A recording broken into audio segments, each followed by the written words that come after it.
광수님이 정숙님과 데이트를 하였고, 데이트하면서 정숙님이 본인이란 사람에 대해서 광수님께 말을 많이 했어요. 광수님이 칭찬도 많이 해주고 해서 정숙님이 눈물까지 흘렸었죠. 그런 부분에서 광수님이 도움 아닌 도움을 정숙님께 줬던 것 같아요. 왜 줬을까? 혼자 끙끙 앓고 아무것도 못하고 있는 정숙님이 안쓰러웠으니까. 나쁜 의도가 절대 아니었잖아요. 이런 눈물을 보고 느꼈다는 이런 포인트를 아셔야 하는 거예요. 근데 이 문제가 오히려 정수님을 불편하게 만들었죠. 제가 봤을 때 90%가 광수님 편이고 10%가 정수님 입장을 이해하고 있어요. 편을 나누려고 영상을 만든 게 아니라 쉽게 말해서 편이라고 표현한 거고, 이 상황에 대해서 제가 뭐라고 정리를 하려는 것도 아니고 그냥 제 생각을 한 번 더 말해드리고 싶고 한 번 더 같이 공감을 해보자 하는 마음에 영상을 만들어 본 겁니다.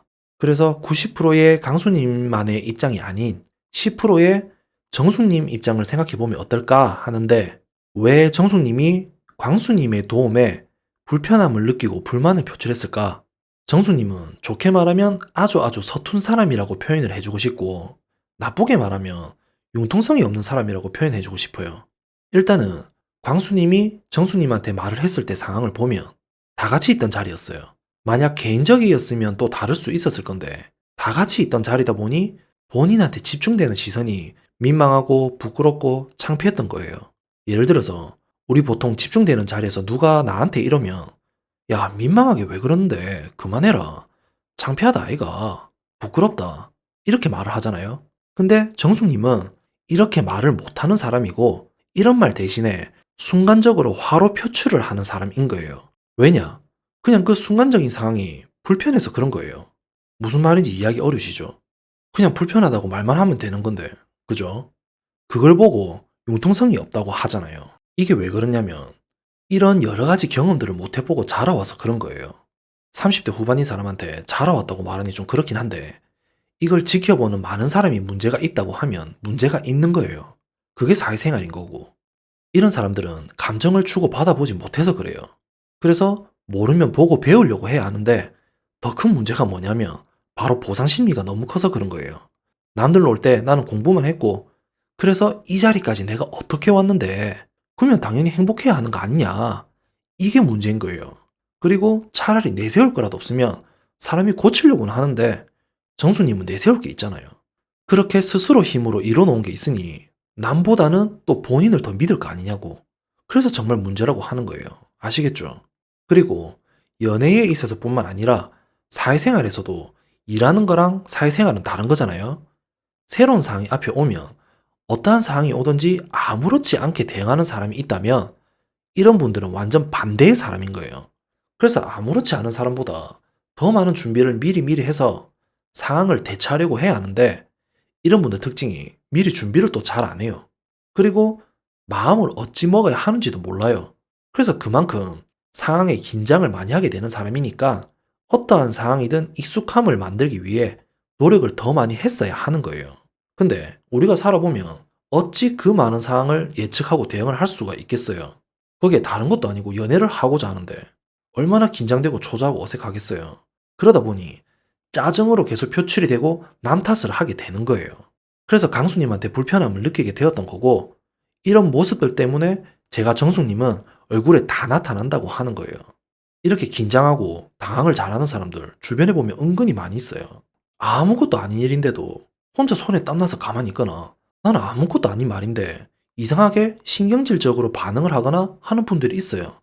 이런 사람을 보고 참 이해 안 된다, 그게 뭐냐고 하는 분들이 있으신데, 굳이 이해하려고 하시지 말고 내가 사람 만나는 거 좋아하고 새로운 상황에 어색함이 없는 사람이라면 정숙님 같은 사람도 있다고 그냥 이해해주면 되는 거예요.